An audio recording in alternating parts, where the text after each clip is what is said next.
여러분 안녕하십니까? CTN 매거진 굿데이 첫 소식입니다. 최근 서울 관악구의 한 임대 아파트에서 탈북민 모자가 숨진 채 발견됐습니다.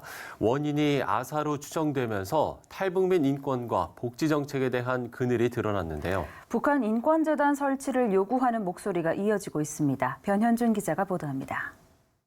지난달 31일 서울시 관악구 한 임대 아파트에서 숨진 채 발견된 탈북민 모자. 자살이나 타살의 흔적 없이 아사한 것으로 추정되면서 탈북민 복지 정책의 그늘이 드러났습니다. 우리나라에 거주하는 탈북민은 3만 3천여 명. 북한을 탈출하는 가장 큰 이유가 가난과 굶주림이라고 하는데 한국에 와서 겪는 가장 큰 고통 또한 경제적 빈곤을 꼽아 씁쓸함을 주고 있습니다. 정부의 탈북민 지원 제도가 없는 것은 아닙니다. 최대 5년간 1인 가구 기준 월 50만 원의 기초생계급여와 정착금, 취업장려금 등이 지원되고 다른 국민들과 동일하게 기초생활수급이나 복지 혜택을 받을 수 있습니다.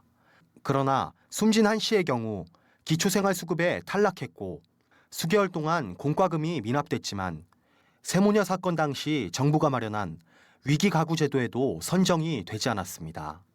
분명하게 드러난 복지 사각지대. 정베드로 북한 정의연대 대표는 북한 인권법 제정에 따라 북한 인권재단을 설치해야 한다면서 정부와 각 정당은 법 이행에 힘써달라고 말했습니다. 북한 인권에 대한 부분이 전혀 개선이 되거나 나아지지 않고 있습니다. 정부나 국회에서도 제정된 북한 인권법에 따라서 북한 인권재단이 설치돼야 함에도 불구하고 3년이 지나도록 북한 인권재단이 설치되지 않고 있습니다. 북한 인권에 대한 정부의 목소리 또 각 정당과 각계의 목소리가 너무나 없습니다. 국회와 정부와 정당 그리고 각계가 지금 함께 소리를 높여주셔야 할 때가 온 것 같습니다.